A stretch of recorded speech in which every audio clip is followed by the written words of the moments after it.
반갑습니다. 오늘 말씀도 너무나 잘 아는 말씀이시죠? 네. 부활하신 예수님께서는 40일 동안 제자들을 만나셨습니다. 마태복음 마지막 이 단락은 부활하신 예수님께서 이제 갈릴리에서 제자들을 만나 당부하시는 이제 말씀이죠. 여러분, 이제 예수님께서 이 땅에 오셨다. 그분이 그리스도다. 이게 바로 복음이죠. 어떻게 보면 이게 얼마나 단순할까요? 예수님께서 그리스도다. 그리스도, 예수님이 살아계신 하나님의 아들이다. 이 고백은 이제 베드로는 가이사랴 빌립보에서 하게 됩니다. 이 마태복음의 핵심은 바로 예수님이 누구신가입니다. 예수님이 누구신가를 안다라는 것, 하나님이 누구신가 하는 것이고, 그 하나님과 한 몸 된 이 교회의 존재와 운명과 인생을 아는 겁니다. 그렇죠? 그것이 바로 믿음인 겁니다. 지금 마태복음을 끝내고 있는 이 시점, 오늘 이 말씀은 가장 위대한 명령이라고 할 수 있겠습니다. 제자들을 비롯해서 교회가 이 땅에 존재하는 의미가 무엇인가를 아주 잘 가르쳐 주고 있습니다. 이 말씀은 마태복음의 끝에 있지만 끝이 아니고 제자들에게는 새로운 시작을 알리고 있는 겁니다. 부활하신 주님께서 명령하신 이 말씀이 무엇인지 오늘 말씀을 통해서 한번 살펴보겠습니다. 이제 11제자가 갈릴리에서 모이게 됩니다. 이것은 천사의 지시를 받고 예수님의 말씀으로 확실하게 증거를 받은 여인들이 전해준 것에 따른 것이었습니다. 제자들이 이른 곳에는 예수님께서 지시하신 산이었습니다. 이 산이 무슨 산인지는 알 수 없지만 예수님이 승천하신 곳은 아니었습니다. 예수님께서 승천하신 곳은 감람산이었기 때문입니다. 감람산은 예루살렘 가까이 있었습니다. 지금 11제자가 모인 산은 갈릴리에 있는 산입니다. 이 산에서 예수님을 보자 9절의 말씀에 보면 제자들은 여인들이 부활하신 예수님께 그 발을 붙잡고 경배한 것과 같이 경배를 하게 됩니다. 17절에 예수님께서 지시하신 산에 예수님을 배웠고 경배하였다고 이야기합니다. 거기에 성경에 기록해 보니까 아직도 의심하는 사람이 있었다라고 이야기를 하고 있습니다. 아마도 자신들이 만난 그분이 진짜 예수님인가? 자신들이 만난 예수님인가 의심을 했을 겁니다. 인간적인 마음으로는 의심이 들었겠죠. 예수님께 경배를 했고 예수님께 그 경배를 받으셨다라는 겁니다. 예수님이 우리의 예배의 그 경배의 대상이 되심을 가르쳐주고 있습니다. 갈릴리에서 만나자고 하신 예수님을 뵙고 만나서 그 한 첫 번째 일이 무엇이냐면 바로 경배입니다. 마태복음은 예수님이 우리의 예배의 대상이 되심을 여러 군데서 강조하고 있습니다. 마태복음 2장 2절에 보면 동방의 박사들이 예수님께 경배하러 왔다라고 하고 11절에도 보면 엎드려 아기께 경배합니다. 비록 어린 아기지만 그분께 경배합니다. 마태복음 14장 22절에서 33절까지 본문은 어떻습니까? 예수님께서 바다 위로 걸어서 제자들에게 오신 역사를 행하셨습니다. 이 역사를 경험하고 33절에 배에 있는 사람들이 예수님께 절하면서 진실로 하나님의 아들이었음을 나타내면서 신앙 고백을 하게 됩니다. 예수님보다 더 위대한 분은 없죠. 예수님이 어떤 분이신지를 안다면 예수님께 엎드려 절하고 예배를 합니다. 그래서 이런 찬양 가사도 있지 않습니까? 주께와 엎드려 경배합니다. 주 계신 곳에 기쁨 가득 무엇과도 누구와도 바꿀 수 없네 예배드림이 기쁨됩니다. 여러분께서 누구와도 바꿀 수 없는 무엇과도 바꿀 수 없는 예배드림이 기쁨 되시기를 소망합니다. 예수님은 우리의 예배의 대상, 경배의 대상이 되십니다. 이건 부인할 수 없습니다. 삼위 하나님이 우리의 예배의 대상이 되십니다. 우리의 예배는 삼위 하나님께 드려져야 합니다. 우리는 너무 잘 알고 있습니다. 그런데 너무 잘 알고 있는 게 문제입니다. 우리 시대의 교회를 보면 우리 이런 인식이 별로 없어 보입니다.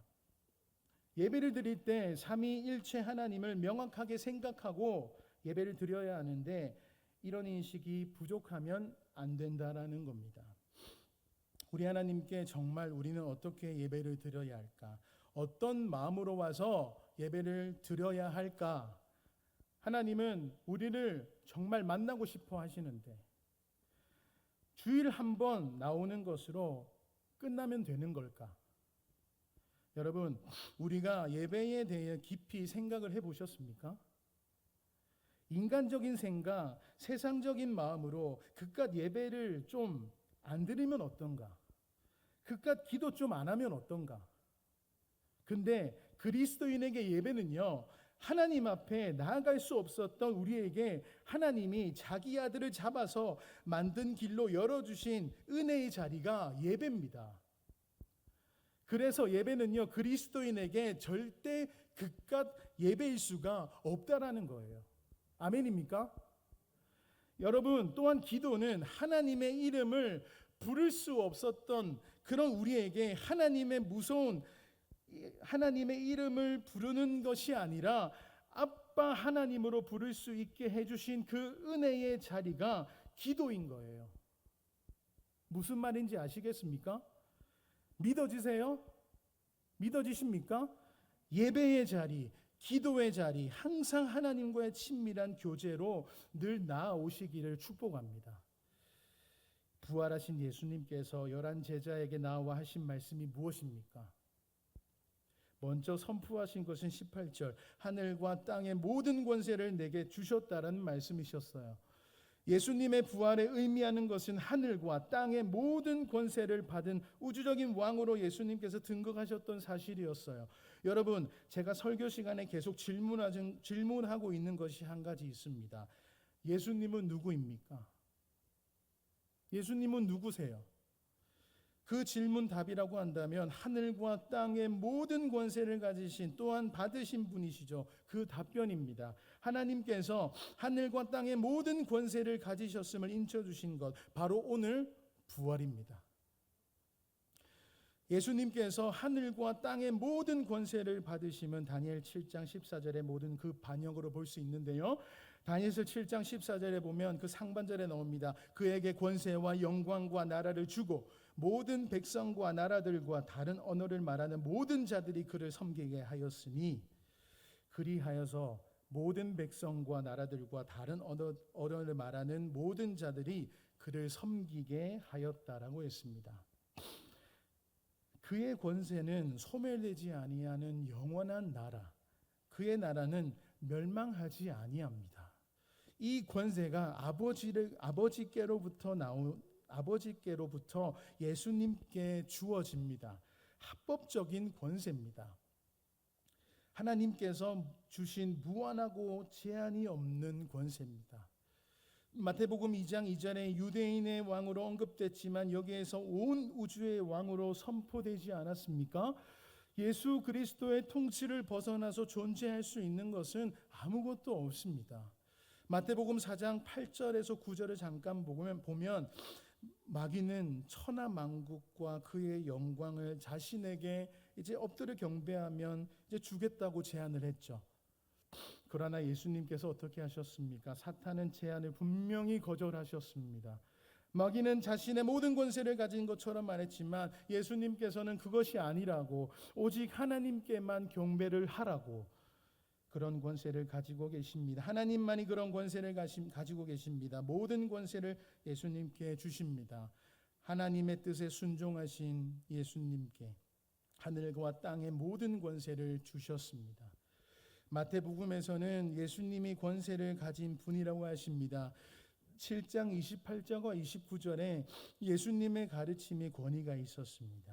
그래서 9장 6절에 보면 예수님은 죄를 사하는 권능이 있으셨습니다.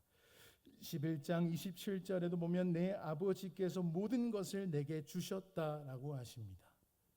16장 19절에도 볼까요? 예수님은 천국 열쇠를 가지신 분이심을 말씀하고 있습니다.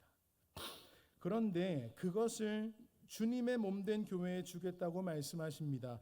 이제 예수님은 하늘과 땅의 모든 권세를 가지셨음을 선포하십니다. 예수님께서 장차 산자와 죽은 자를 심판하기 위해 오실 것인데, 그때에 지금 이 권세를 그 누구도 부인할 수 없도록 드러내실 것임을 말씀하고 계시는 겁니다. 여러분, 교회는 하늘과 땅의 모든 권세를 가진 주님의 통치를 받는 공동체이죠. 그래서 교회는 하늘과 땅의 모든 권세를 가진 주님의 말씀을 받고 있는 공동체인 겁니다. 교회는 하늘과 땅의 모든 권세를 예수님께서 가지고 계심을 선포해야 됩니다. 우리 그리스도인들은 어느 곳에 있든지 하늘과 땅의 모든 권세는 우리 주님께서 가지고 계심을 어떻게 해요? 드러내는 삶을 살아야 되는 거예요. 이제 예수님께서 하늘과 땅의 모든 권세를 가진 분으로서 명령하십니다. 19절에 봅시다. 그러므로 너희는 가서 모든 민족을 제자로 삼으라 하십니다. 모든 민족을 제자로 삼으라는 말씀이 중심 명령입니다. 부활에 기초해서 주시는 큰 명령입니다. 교회는 교회의 주인이시고 왕이신 분의 명령, 이건 해도 되고 안 해도 되고가 아니라 반드시 해야 되는 명령입니다. 여러분, 반드시 해야 됩니다. 교회가 주님께서 하늘과 땅의 모든 권세를 가지셨음을 인정하는 것은 이 사명을 신실하게 감당함으로인 겁니다. 아주 어려운 명령입니다. 그러나 교회가 충성스럽게 이 사명을 감당함으로 예수님의 권세를 고백합니다. 18절에 모든 권세 말씀하시고 19절에 보면 모든 민족을 말씀합니다. 이 모든 권세가 전 세계적으로이지 않습니까? 하늘과 땅의 모든 권세를 가지셨다라는 이 전제로 전 세계적으로 교회는 나아가야 함을 명령하고 있는 거예요. 모든 민족들 가운데로 나아가서 복음을 전파하여 예수님께 복종시키는 사역을 감당하라고 하시는 겁니다. 이 마태복음에서 예수님께서 사역을 시작하실 때 제자 삼는 일을 하십니다. 4장 18절에서 19절에 베드로와 안드레를 제자로 부르시고 이제 21절과 22절에 야고보와 요한을 제자로 부르십니다. 나를 따라오라고 하셨습니다. 이 말씀은 권위 있는 부르심이셨습니다. 그들은 예수님을 따랐습니다. 여러분, 제자라는 것은 예수님의 부르심을 받고 예수님을 따르는 데서 시작합니다. 그래서 제자도의 핵심이 무엇입니까? 예수님을 따르는 데서 시작합니다. 누가 예수님께 옵니까? 누가 주님의 부르심에 응답합니까? 아버지께서 선택하신 사람입니다. 바로 여러분들입니다. 하나님께서 선택한 사람이 하늘과 땅의 모든 권세를 가지신 예수님을 따르게 되어 있습니다. 예수님께서 제자를 삼는 일을 하셨습니다. 예수님의 일을 교회가 합니다. 교회는 그리스도를 위한 제자를 삼는 일을 해야 됩니다. 이래서 교회는 영광스러운 일을 맡았습니다. 그것은 바로 제자를 삼는 일을 행하는 겁니다.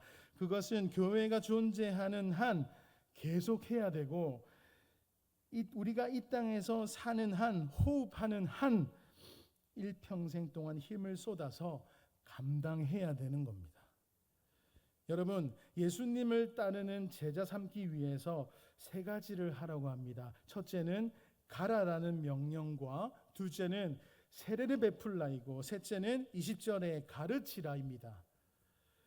가라는 것이 없이 제자를 삼을 수가 없고 세례를 베풀라는 것이 없이 제자를 삼을 수가 없고 가르치는 것 없이 제자를 삼을 수가 없겠죠. 제자 삼기 위해서는 이 세 가지를 충실하게 해야 되겠습니다. 여러분들이 다 감당해야 됩니다. 할 수 있습니다. 불가능한 것이 없습니다. 먼저 가야 한다고 하십니다. 19절에 너희는 가서라고 했습니다. 예수님은 아버지께서 보내셔서 이 지상에 오셨습니다. 예수님께서 우리로 하여금 가라라고 하십니다. 우리가 제자 삼기 위해서는 예수님 밖에 있는 사람들을 만나야 됩니다. 그들과 함께 하면서 복음을 전해야 됩니다. 하나님께서 우리를 있게 하신 그곳에서 기회 있는 대로 예수님을 전해야 됩니다. 기회가 닿는 대로 우리는 계속해서 예수님을 전해야 됩니다. 예수님을 계속 말해야 됩니다. 그래야 그들을 교회로 불러들여야 됩니다. 불러들일 수가 있습니다. 둘째로 무엇입니까? 아버지와 아들과 성령의 이름으로 세례를 베풀라. 성부와 성자와 성령 삼위일체 하나님의 이름으로 세례를 베풀라 합니다. 세례는 하나님의 약속의 표시인 겁니다. 그 이름으로 삼위일체 하나님의 권위로라는 뜻, 그 뜻과 삼위일체 하나님과의 교제로라는 뜻이 포함되어 있다고 볼 수 있겠습니다. 하나님의 소유가 되었을 뿐만 아니라 하나님께 신실한 삶을 사는 겁니다. 그리고 셋째로 보면 20절에 내가 너희에게 분부한 모든 것을 가르쳐 지키게 하라. 가르쳐야 하는 내용이 내가 너희에게 분부한 모든 것이라고 했습니다. 예수님께서 가르쳐 주신 이 하나님의 모든 진리, 하나님의 뜻을 밝히 가르쳐야 됩니다. 이 말씀을 지키도록 가르쳐야 합니다. 가르치는 이유는 지키도록 하기 위함입니다.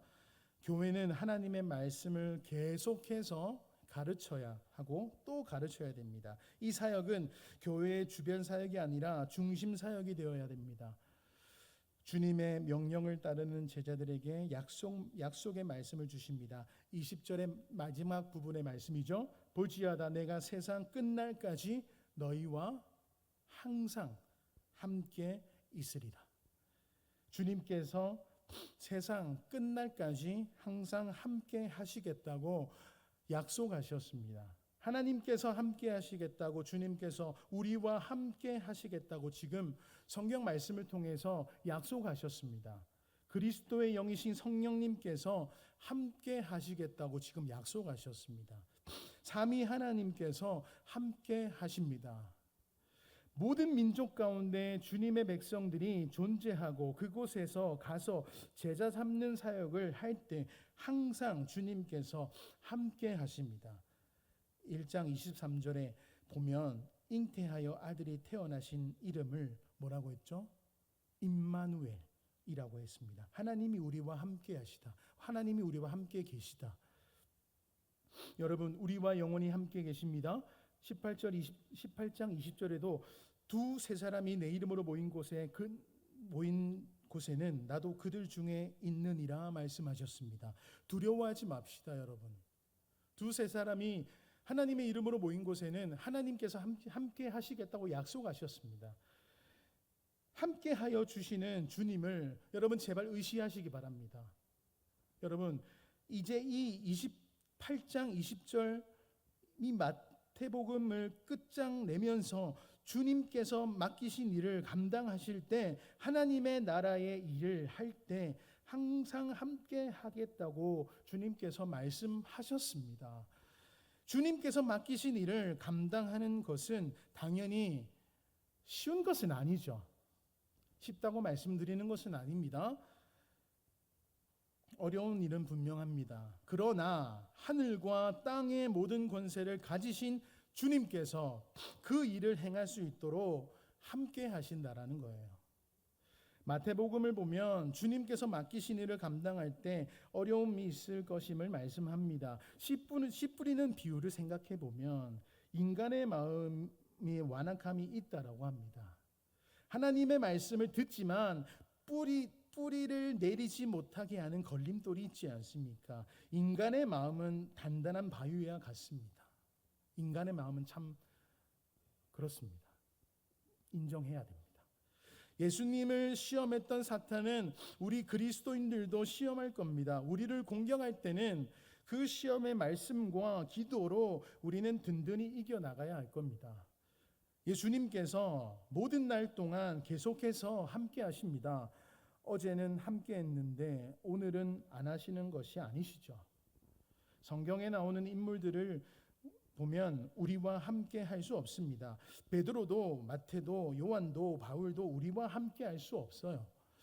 교회 역사 속에 존재했던 위대한 그 하나님의 사람이라도 우리와 함께 할 수 없지 않습니까? 그러나 부활하신 주님께서는 언제나 지금도 여러분 옆에서 항상 언제나 매 순간 매 분초마다 함께 하십니다.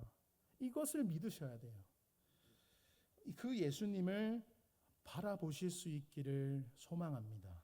주님께서 세상 끝날 말씀하십니다. 이 세상은 끝이 있습니다. 마태복음 24장 14절에 뭐라고 말씀하나요? 이 천국 복음이 모든 민족에게 증언되기 위하여 온 세상에 전파되리니 그제야 끝이 오리라. 우리는 지금 주일 전도를 하고 있습니다. 천국 복음이 전해져야 합니다. 하나님의 아들 예수님께서 다시 오심으로 세상은 끝이 납니다. 그때에 주님께서는 영광과 권세로 오실 것입니다. 그날까지 우리는 주님께서 맡기신 일을 이 땅에서 충성스럽게 감당해야 하겠습니다.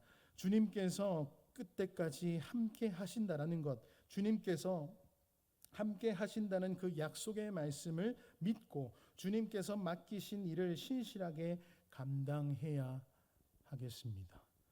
이 세상이 끝나고 나면 그 이후에도 주님께서는 영원히 함께 하실 겁니다. 그것을 믿음으로 사는 겁니다. 그것을 믿음으로 사는 겁니다. 결론의 말씀입니다. 오늘 말씀의 제목을 보면요, 너희와 항상 함께 있으리라라고 되어 있습니다. 왜 하나님은 우리와 함께 하시고 싶어 하실까요? 우리를 너무나 사랑하시기 때문입니다. 여러분을 그냥 사랑하시는 것이 아니라 너무나 사랑하시기 때문입니다. 죄로 죽을 수밖에 없는 우리들이지만 자기 하나뿐인 아들을 죽이시면서까지 우리를 살리셔야 했던 그 하나님의 사랑, 주님의 사랑으로 인해 눈이 멀어 이전에 귀하던 거 다 의미 없고 다 배설물처럼 여기고 다 버릴 수 있고 나한테는 이제 주님밖에 없다고 고백했던 그 베드로, 우리도 그 사랑을 이번 한 주간 느껴보시기를 소망합니다. 이제 마지막 구절을 제가 한번 읽어드리겠습니다. 내가 너희에게 분부한 모든 것을 가르쳐 지키게 하라. 볼지어다 내가 세상 끝날까지 너희와 항상 함께 있으리라. 여러분, 예수님께서는 우리와 항상 함께 하시겠다고 약속하셨습니다. 여러분, 영어로 always, 항상 함께 하시겠다고 하셨습니다. 여러분, 항상입니다. 지금도 계시고 먹을 때도 계시고 잠들 때도 계시고 옆에 계시고 화장실 갈 때도 계시고 언제나 계십니다. 이 세상이 끝날 때까지 우리의 삶의 주인이 되어 주시고 우리에게 개입하여 주시고 우리의 삶의 위대한 주인이 되어 주셔서 항상 언제나 매 순간 함께하여 주시겠다고 분명하게 약속해 주셨습니다.